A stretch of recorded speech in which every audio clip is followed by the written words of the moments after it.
Hello বন্ধুরা, আমার নাম স্মৃতি। আমি শহরে একটি বাসায় একাই বসবাস করি। এজন্য আমার বাসায় একটি কাজের ছেলে রেখেছি আমি। কাজের ছেলে রনি। ওর বয়সটা খুব একটা বেশি নয়, কিন্তু পুরোই ঝালমরিচ। সে গল্পটি আজকে তোমাদের আমি শোনাবো। তো চলো তোমরা কানে হেডফোন লাগিয়ে রেডি হয়ে যাও। আজকের গল্প খুবই মজার হতে চলেছে। তো বন্ধুরা, দেরি করো না, হাতের আশেপাশে অবশ্যই রুমাল বা টিস্যু নিয়ে নিও, তোমাদের কাজে আসবে। নিশ্চয়ই বুঝতে পেরেছো। বন্ধুরা, আমার নাম চামেলি। আমি একজন গৃহিণী। আমার স্বামী থাকে প্রবাসে। আমি এখানে একা একাই বসবাস করি। আর আমি একটি ছোটোখাটো চাকরিও করি, বেশ ভালো পোস্টে, একটা বেসরকারি কোম্পানিতে। আমার উচ্চতা 5 ফিট 6 ইঞ্চি। আমার গায়ের রং ফর্সা। যাই হোক বন্ধুরা, আমি কিন্তু দেখতেও বেশ সুন্দর, সবাই বলে। তো যাই হোক, আমি চাকরি করি। চাকরি করতে করতে বড্ড ক্লান্ত হয়ে পড়ি। বাড়িতে তেমন আর কোনো কাজকাম করতে ইচ্ছে করে না। তো গ্রাম থেকে আমার স্বামী আমার একটি কাজের ছেলে এনে দিয়েছে। কাজের ছেলেটি আমার বেশ উঁচু লম্বা, কিন্তু বয়সে কিন্তু বেশি না। তো আমার কাজের ছেলেটা খুবই বিশ্বস্ত। ও হচ্ছে বাড়ির দেখে দেখে খুঁজে খুঁজে কাজ করে। রনি বেশ ভালো একটা ছেলে। একদম রান্না থেকে শুরু করে আমি যখন অফিসে যাব, ঠিক তখনই আমার টিফিনটা আমার একদম রেডি করে হাতে দিয়ে দিবে। তারপরে সকালের নাস্তাটা যে করব, মানে খুব সযত্নে আমাকে খাওয়া দাওয়া করার। একদিন আমার প্রচণ্ড মাথা ব্যথা করছে। আমি অফিস থেকে ছুটি নিয়ে নিচ্ছি লাঞ্চ টাইমে, নিয়ে বাসায় এসেছি। এসে দেখলাম রনি কোনো ঘরে তাকে খুঁজে পারলাম না, এবং মেন দরজাটা খোলা। বাড়ির মধ্যে ঢুকলাম। ঢুকতেই কীরকম জানি চিৎকার চেঁচামেচির আওয়াজ পেলাম। আমি ভাবলাম এটা আবার কী ধরনের আওয়াজ। দেখি তো রান্নাঘরে কিছুই নাই, আমার রুমে কিছুই নাই। পুরো বাড়িটা খুঁজে খুঁজে যখন আমি রনির রুমের দিকে গেলাম, তখন দেখলাম ওমা, রনি মোবাইলের মধ্যে যে সিনেমাটা দেখছে, সেই সিনেমার মধ্যে প্রচণ্ড চিৎকার হচ্ছে। নিশ্চয়ই তোমরা বুঝতে পেরেছো বন্ধুরা। ওই সমস্ত মুভি দেখছিল। যাই হোক, দেখে দেখে সে একা একাই তার বাঁচা কাজ করতে লেগেছিল। দেখলাম তার বাচ্চা খুবই সুন্দর, পুষ্ট লম্বা চৌড়া। তো বন্ধুরা, দেখে না আমার খুব ভালো লেগে গেল। আমি বললাম, একে তো কাজের ছেলে, তার উপরে এত সুন্দর সুদর্শন, আরে বাহ, খুব সুন্দর। তো আমি সেই দৃশ্য দেখার পরে আমি হুট করে রনির রুমের মধ্যে ঢুকে গেলাম। যাওয়ার পরে আমি বললাম, কী ব্যাপার রনি, কী করছো? আর রনি তড়িঘড়ি করে শোয়া থেকে উঠে বসলেন। বসে নিজেকে কাপড় দিয়ে খুব সুন্দর করে ঢাকছেন। আমি বললাম, আরে এত লজ্জা পাবার মতো কিছু হয়নি। বাচ্চা যার আছে, কাজ তার করতেই হবে, এটা নো প্রবলেম। তুমি লজ্জা পেও না বোকা ছেলে। মুভিটা যে দেখছো, মুভিটা খুব সুন্দর, দাও আমি একটু দেখি। এই বলে ওর হাত থেকে মোবাইলটা আমি নিলাম। আসলে মোবাইলটা হাতে ছিল না, ফিক্সড করা ছিল একটা স্ট্যান্ডের উপর। তো ও আমাকে দেখে মোবাইলটা হাতে নিয়েছে। আমি মোবাইলটা হাতে নিয়ে দেখলাম মিনিমাইজ অলরেডি করে দিয়েছে। তারপরে আমি আবার পুনরায় সেটাকে পুনঃ আবৃত্তি করলাম। করার পর আমি ওকেও দেখাতে লাগলাম, আমিও দেখতে লাগলাম। ও আমাকে বলল, ম্যাডাম, আসলে আমি বললাম, আমতা আমতা কিছুই করতে হবে না। আমি ইচ্ছে করলে তোমাকে এই বাড়ি থেকে বের করে দিতে পারি, তবে হ্যাঁ, দেবো না যদি তুমি একটা কাজ করে দাও। বলো কী কাজ করতে হবে বলেন, আমি আপনার সমস্ত কাজ করতে রাজি আছি। আমি বললাম, তাই? রনি বলল, হ্যাঁ অবশ্যই তাই। আমি বললাম, ঠিক আছে, যাও তুমি গোসল করে আসো। তারপর রনি আমার কথা মতো যে গোসল করে আসলো। এদিকে আমিও একটা পাতলা সাদা ড্রেস নিয়ে চলে গেলাম আমার ওয়াশরুমের মধ্যে। যাওয়ার পরে খুব সুন্দর করে আমিও ফ্রেশ হয়ে আসলাম। আসার পরে আমি বললাম, এসো বসো আমার পাশে। বলো কী করতে হবে বলুন। আমি ফ্রেশ হয়ে এসেছি।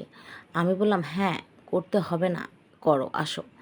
বলো কী করবো। আমি বললাম, কী করবে বুঝতে পারছো না?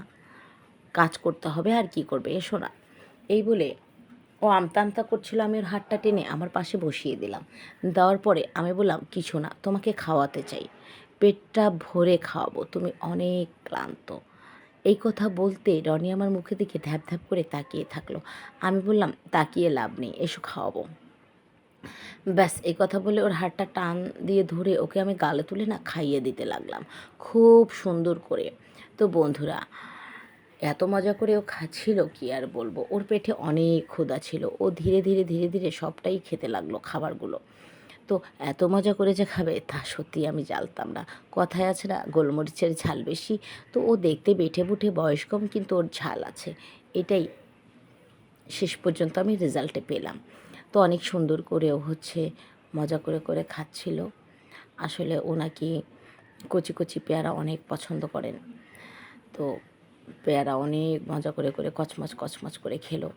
খাওয়ার পর এখন ও ভ্যাদরা খাবে, ভ্যাদরা পিঠা খাবে। তো ভ্যাদরা পিঠাও ও খেলো। আর ভ্যাদরা পিঠাতেও ও হচ্ছে একটুটা মিঠা লাগিয়ে খেলো, সেটাও খুব মজা করে পছন্দ করে করে খেলো।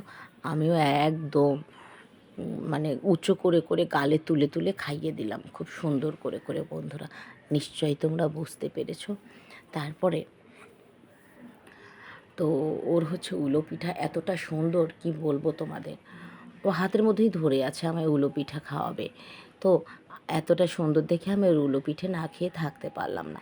আমিও খুব সুন্দর করে উলো পিঠে খেতে লাগলাম। খাওয়ার পরেও অনেকটা খুশি হয়ে গেল। আমি বললাম, খাওয়া দাওয়ার পর্ব তো শেষ হয়ে গেল।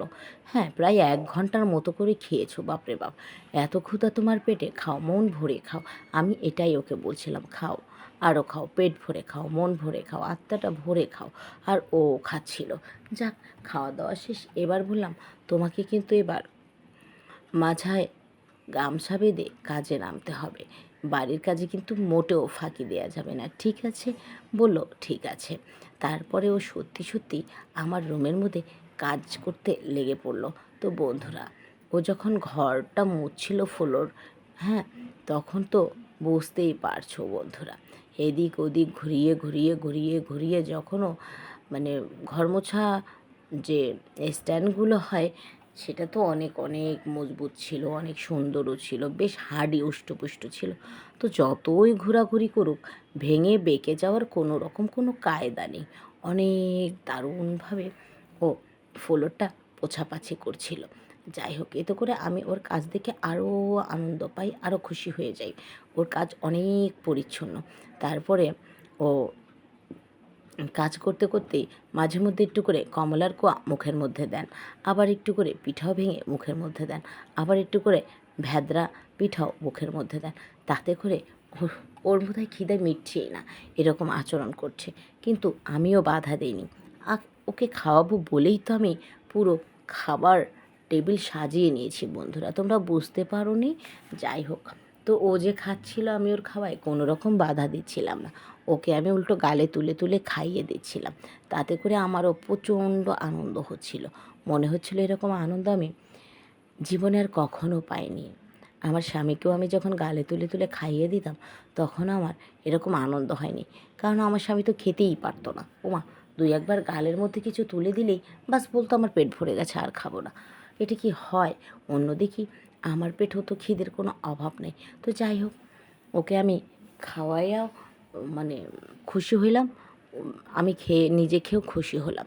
যাই হোক বন্ধুরা, তো এভাবে বেশ চলতেই থাকলো প্রতিদিন আমাদের খাওয়া দাওয়া। তারপরে খুব সুন্দর করেও আমার কাজ পরিষ্কার পরিচ্ছন্নভাবে করে দিত।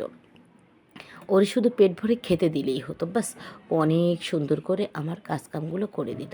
তারপরে ওরে আমি বললাম, শোনো, এখন থেকে আমি তোমার সাথে সমস্ত কাজে হেল্প করব, এবং তুমি আমার কাজগুলো করবে। কিন্তু একা একা এভাবে আর কাজ করতে যেও না। তাতে করে কি হবে বলো তো? তোমার মধ্যে একটা ক্লান্তি আসবে, তোমার চোখের চারো সাইডে দাগ পড়ে যাবে।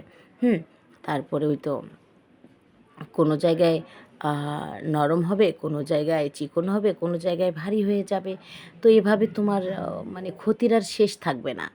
যাই হোক, কখনো একা একা কাজ করো না, মাংসপেশিটায় অনেক ক্ষতি আসতে পারে, হাড় হুড্ডিও বেঁকিয়ে যেতে পারে। কাজেই এখন থেকে আমি তোমাকে সাহায্য করব, আর তুমি আমাকে সাহায্য করো। দুজন মিলে কাজ করলে না কখনোই কোনো ক্ষতি হবে না, ঠিক আছে? বললো, আচ্ছা ঠিক আছে, তাহলে এখন থেকে আমার সঙ্গে ইজি হয়ে চলাফেরা করো। এই বলে ব্যাস, আমার স্বামী যতদিন বাইরে থাকতো, আমার কাজের ছেলে খুব গুছিয়ে গাছিয়ে আমার কাজগুলো করে দিত। এভাবেই চলতে থাকলো। হঠাৎ করে বাড়ি থেকে ফোন দিল, আর আমার কাজের ছেলেটাও চলে গেল। যাওয়ার পরে ওকে নাকি বাড়িতে বিয়ে দিয়ে দিয়েছে, ও বিয়ে করে তার বউ নিয়ে ভালো আছে। অন্যদিকে আমার স্বামী বিদেশ থেকে চলে এসেছেন, এখন দেশেই বসবাস করছে, ব্যবসা দেখাশুনো করছে, আর আমার স্বামী আমার সাথেই আছে। তো প্রিয় বন্ধুরা, এই ছিল আজকের গল্প কেমন লাগলো অবশ্যই বলবে।